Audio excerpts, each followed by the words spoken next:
until my well runs dry. Send all your sins all over me, baby, baby.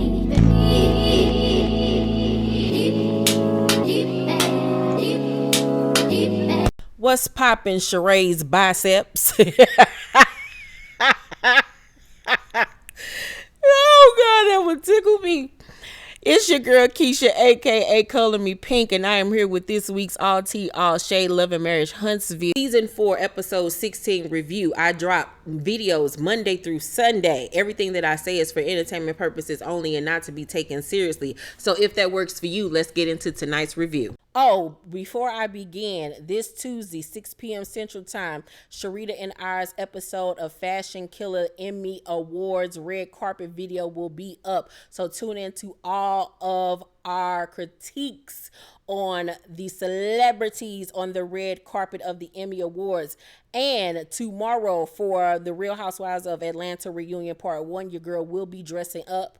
Okay, y'all get ready for my orange ensemble. You know, I had to come with it and match the girls. So get ready for that. I'm super excited about it. Now let's get into tonight's show. So the episode begins exactly where we left off on part 1 of the season, with Martell bringing the kids to Mel's event to show, you know, his support, to bring the kids, even though it was his weekend, which was very nice of him. But, you know, at this point in time when all of this was going on, it was Martell trying to get back on Mel's good side so he could try to use her for whatever he could get out of her ass. Because I called it then, and I was right. That nigga was only trying to mend fences, to get on her good side, and to be able to use her to the best of his abilities, child. And wasn't nothing about it genuine.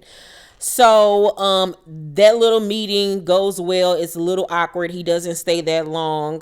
And Mel talks about how her divorce from Martell has affected her mother. It's been really hard on her. I know for myself that it has been really hard on Miss Vanessa, because nobody wants to see their child in pain, hurt, in anguish, or, you know, seeing people lie on her, seeing her ex-husband, her ex-son-in-law lie on her daughter, you know, call her daughter out of her name and attack her. That's hard on any parent, you know what I'm saying? Especially when you're trying to rise above the haters and be a Christian woman and not go low and go high. It's very hard on her. And, you know, I keep Miss Vanessa in my prayers, because you know, I've sang her praises on this channel, and you all know how much of a good woman and a good person she is.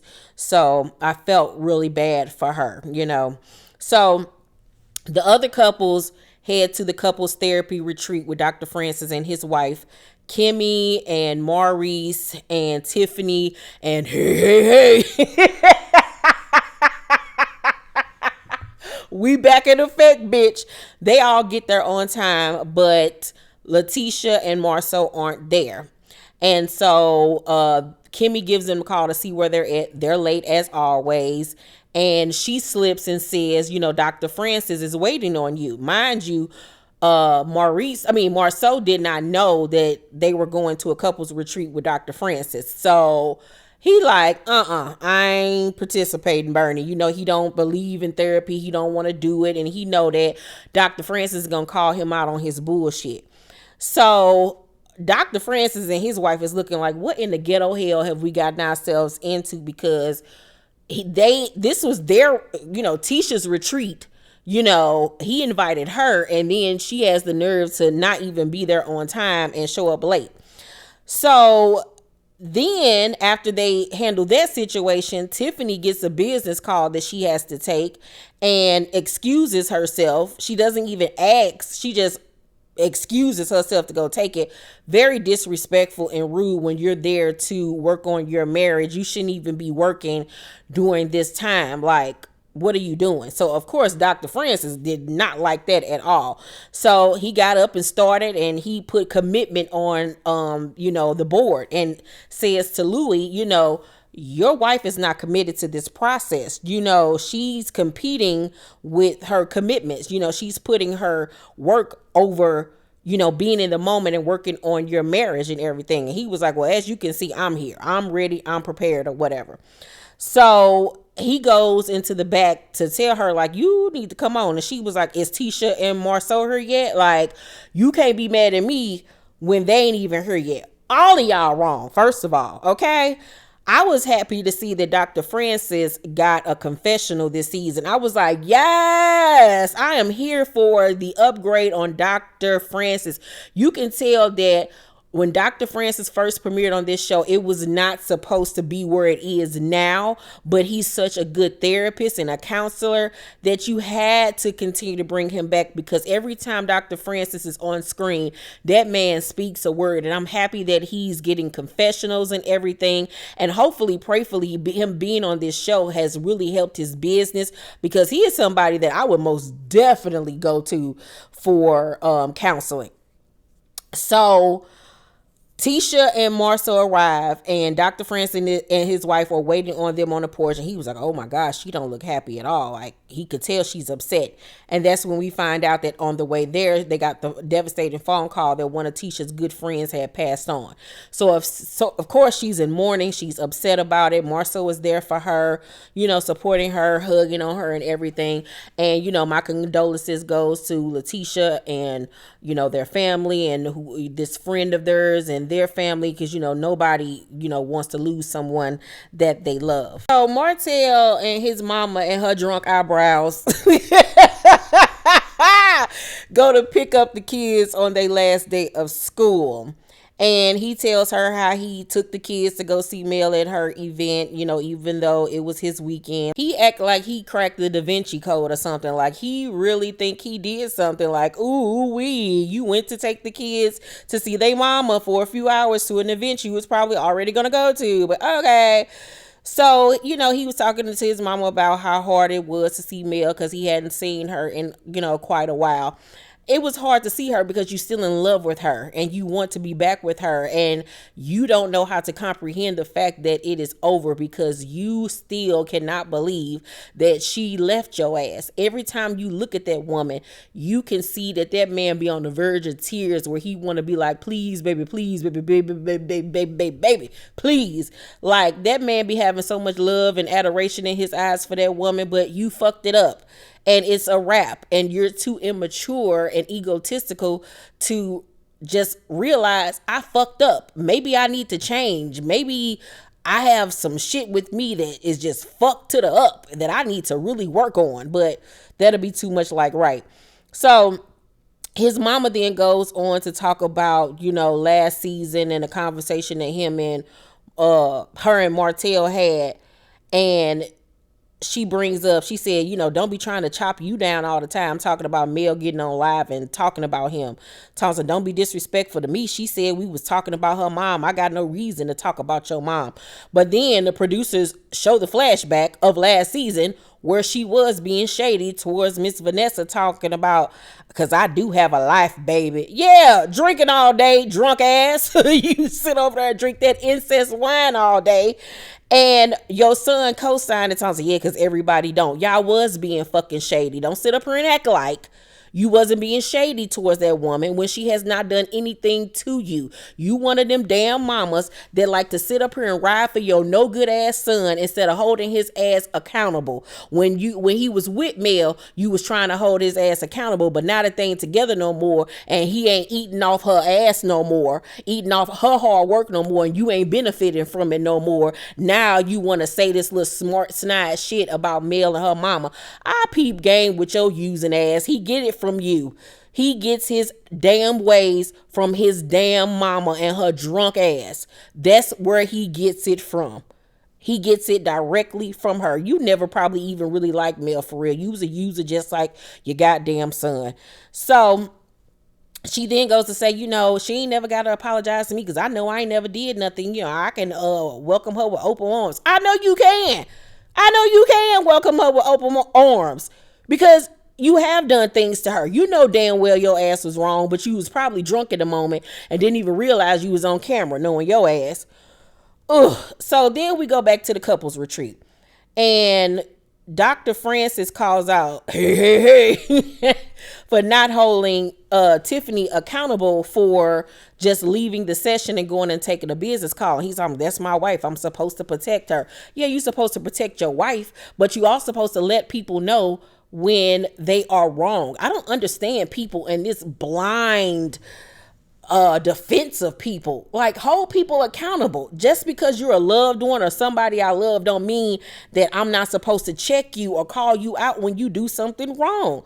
So so Tiffany was like, I had it on my schedule to take this call and it wasn't something that I could take off my schedule. And Dr. Francis was like, y'all gonna schedule y'allself out of marriage. Point blank and the period. And Tiffany's like, well, we're in unison on what's happening in our marriage. It seems like you just want me to do what you say. Girl, well, first of all, Elder Barge, what's up with the attitude? For like Kimmy said, for a person that has so much to say about other people's marriage, ooh, you don't want to hear shit when it comes to yours. Y'all so perfect. What the fuck are y'all here for? You was complaining all last season about how you want a baby and how you want to work and how he don't want you to work as much as you want to and how he wants sex all the time. But now that y'all here in this damn couples therapy class, now all of that done went out the window and it's like la-di-da-di-da, everything is all right. Which one is it, Tiffany? Which one is it, Elder Barge? Chico the Barge, god damn it. So Kimmy even called him out and was like, if I recall, we've had conversations about you saying there's been disagreements in your marriage about, you working and the time y'all spend together. Like, girl, I'm calling bullshit on what you talking right about now. Dr. Francis and his wife have all the couples do this exercise where they're tied together at the ankle by one of their legs, right? So surprisingly, Marceau and Tisha do the best. Like, they're in sync with one another. It's easy for them. They're having a good time while doing it. Kimmy and Maurice struggle. They struggle a lot with it. She was getting irritated, feeling like he wasn't, walking at the speed she was walking to. She felt like they were too close to each other. Like, she was just really struggling. He was trying to be accommodating, but Kimmy was really struggling. And Tiffany felt trapped being that tied up to Louis, and she kept on asking him to pick her up. And, he was picking her up as best as he could or whatever. And Dr. Francis even said in his confessional that he doesn't know if Louis did it so he wouldn't have to deal with her having an attitude about not picking her up later, or if he did it because he genuinely wanted to. And basically the exercise was to show how they are tied to each other within their marriage, but then the leg that wasn't tied is them and their individual selves outside of their marriage, and how that there can be tension within, the marriage, and how they work at solving those issues and who's going to lead and all of those types of things. It was a really good exercise. I really enjoyed it. They'll visit Stormy at her crib, and Stormy wants to introduce her to her peace room. She does like the little sound bath things or whatever. She's really into it, about getting your chakras and your energies and, tech. Never thought that, that would be something that Stormy would be into, but I'm glad we get to see, a different side to her. So Mel goes on to tell her how Martell popped up at her event and she didn't know, but she was very happy to see the kids. And how she felt like he wanted to have a conversation with her, but was hesitant. She goes on to say that, he played his position, stayed off to the side, didn't start no mess or nothing like that. And she was very shocked and pleased by that. So Stormy then asked, how Miss Van took him being there. And she was like, my mom's stance is, anytime you trying to hurt or inflict my child, I don't want to have nothing to do with you. Flat out. Point blank and the period. And I 100% agree. And so Stormy then asked, how was Mel's relationship with his mom? And she was like, we don't have a relationship. We haven't spoken since 2021 because she was saying things about me that were untrue. Like, she was saying that I didn't do nothing and I was trying to work him to death. And the producers then go back and show everything that his mama said, even though she tried to act like she didn't say nothing about Mel nor Miss Vanessa when she did. She did. And the fact that you can't own up to that and say you was dead wrong, you shouldn't even went there, you know what I'm saying, it says a lot about you and your character. And once again, now I see why Martell acts the way that he acts because he can't own up to none of the shit that he do. He get it from his mama. Okay. So, Mel was like, I mean, as you can see now in 2022 and where I'm at in my life, I ain't got a lazy bone in my body. Whereas, look at where your son is. It ain't leveling out. One person is here and the other person is there. So obviously you see the one that was doing all the work. The proof is in the pudding.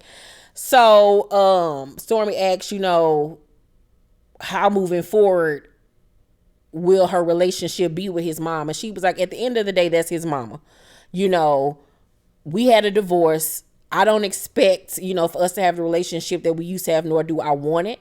I will love her from afar. I will be respectful. I will be cordial. But no, it ain't never got to be the way that it used to be. And I don't blame her.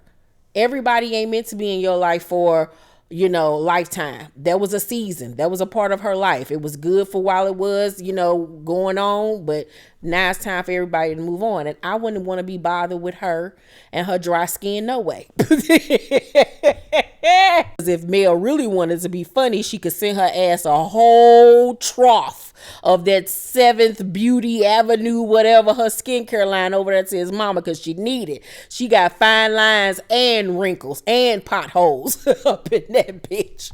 And any new folks, I gave y'all the warning in the beginning of this video. Everything I say is for entertainment purposes only, not to be taken seriously. These are Jones. These are jokes. If you're going to be all up in your ass about it, exit stage left. Because what, you guys? The blackest side. The blackest side. So the couples are preparing for dinner that night. And Kimmy and Maurice talk about the exercise that they did with the rope. And you could tell she was disappointed in the fact that they didn't do well. And she tells him that she felt like he was holding her too tight and it was hindering her walk, which was a metaphor for their relationship because, he wants her to stop being a nurse and work in real estate. Like he wants to control everything. And, Kimmy does not want to be controlled. She likes to lead. She likes to live in an independent lifestyle, but still be accommodating to her husband. So they really have to work on that whole situation. So they get to dinner and Tiffany brings up the fact that she wants to have a baby, but Louis ain't really on board with it. And Dr. Francis points out that, she's had 3 major losses in her life. When she was born, she was given up for adoption. Her adoptive parents were then on drugs and couldn't really be present for her. Then she got married and had a divorce. So he was like, maybe having a child gives you some assurance that you don't have to go through life being alone. You'll have a baby that'll never leave you. And she gets very emotional and starts to cry. And that plays into why she's such of a helicopter mom when it comes to their kids, because they're a part of her that are hers and that can't be taken away. This is mine. You know what I'm saying? Like Louis can come and go. Others can come and go, but my children are my children. And you can tell that's probably why she wants to have another baby so bad. What really bugged me is how defensive Tiffany and Louis were being. Like, you can't tell them shit. Everything that Dr. Francis had to say, they disagree with it. They weren't open to anything. And it doesn't mean that just because he's a therapist, you got to take on everything that he says. But nothing is wrong with y'all. Y'all are just squeaky clean. Okay, get out of here with that.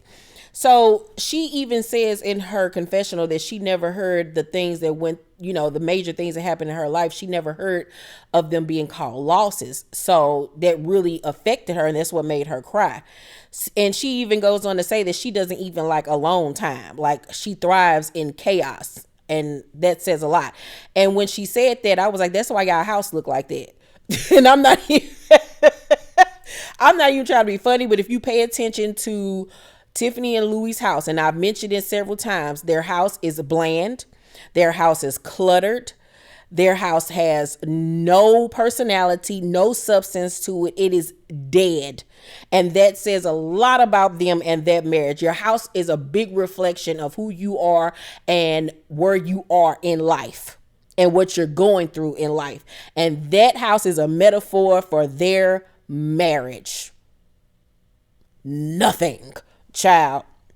So Dr. Francis says to Louis, he was like, you read a lot of philosophical books, don't you? He was like, yeah. He was like, I can tell. Because, you know, Louis think he know everything. You can't tell this nigga shit.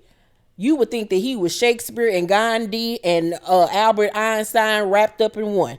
So Dr. Francis, you know, goes on to say, you know, he doesn't personalize a lot of things about himself. Why? Because to do that is to be vulnerable and having to deal with the pain. Louis shaking his head, he don't agree. And Kimmy was like, you know, y'all can give advice, but when it's time for y'all to get it, it's like there's no open door for it. And that's the 100% truth. And I'm happy that Kimmy had her foot on their necks and kept on holding their asses accountable. So Dr. Francis says, you know, I don't think everything is as you make it out to be as far as your marriage. And Tiffany was like, what do you mean by we make it out to be? And he was like, the first level of a game is you play a game. When your game is discovered, you play a game of not playing a game. So Louis was like, so you saying our marriage is an act? And then it goes off and it's the end of the episode. Yeah, I think that your marriage is an act, not an act of they don't love each other or they're with each other just because or for social status or for a look or whatever. No, I think by what he meant by a game is much like y'all house. Like I said, is a metaphor for their marriage. Y'all don't pay attention to y'all house. Y'all don't put no effort into y'all house. And it's the same thing with your marriage. Y'all don't put no effort into fixing the things that are broken or need to be repaired in y'all marriage. Y'all act like this shit don't fucking exist. And that's a fucking game. Y'all are pretending like everything is okay. Everything is peachy keen when you both know that it's not. And so the fact that y'all get at this couples therapy after the first half of this season did nothing but complain about y'all marriage, and then y'all get to this couples therapy and act like ain't shit wrong, that's a fucking game, people. And until they start to focus on the issues, they gonna continue to live in this make-believe ass world until everything comes crashing down. Like literally watching Tiffany and Louis is like watching WandaVision. If you watched WandaVision on Disney Plus, then you get the metaphor. For those that know, get it. The girls that get it, get it. The ones who don't. Living in a whole metaphorical universe that does not fucking exist. That is Tiffany and Louis to a T. Overall, I'm going to give the second half of season 4 of Love and Marriage Huntsville's return. I'm going to give this episode a B+. It was cute. We could tell we got a lot more to go. I think this was a cute way to bring everything back. Things are going to rev up. You know, I'm ready for everything. Let's talk down below in the comment section, you guys. Make sure to thumbs up this video, like and subscribe, and hit that notification bell button. I love you all, and I'll see you on the next video.